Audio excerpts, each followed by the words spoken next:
something I find useful in this representation of trigonometric functions, and this is the unit circle definition.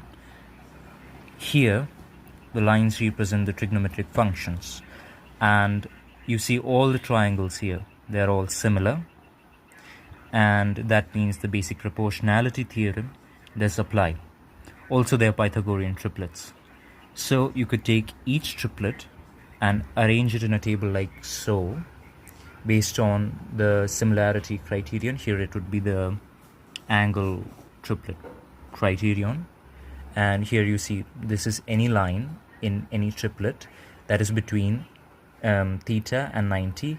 In this column it is the complementary angle of theta and 90, and here it's the hypotenuse that is between the legs of the right triangle, any right triangle here, that is between theta and the complementary angle of theta.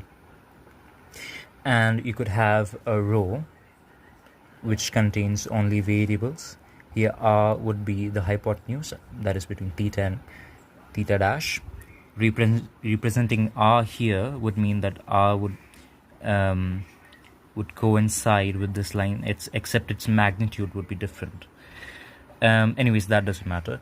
Here what you could do is you could substitute r with any of these functions, and then you could equate the ratio of, let's say I've given an example here, let's say r is sine theta.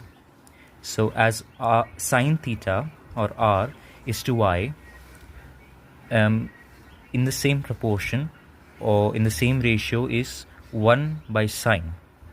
So you get this, and the value of y becomes sine square theta. And you could do the same with x, but you'd have to use the same row, and you would get a new triplet. Now how this helps you with trigonometry is that you could have this table lying around when you are doing more complex diagrams, or I don't know, vector diagrams, and you want to quickly figure out the different ratios, and you want to get the ratios right. I think this table does help. It doesn't solve more complex algebra related to trigonometry, but it is a quick solution, I would say.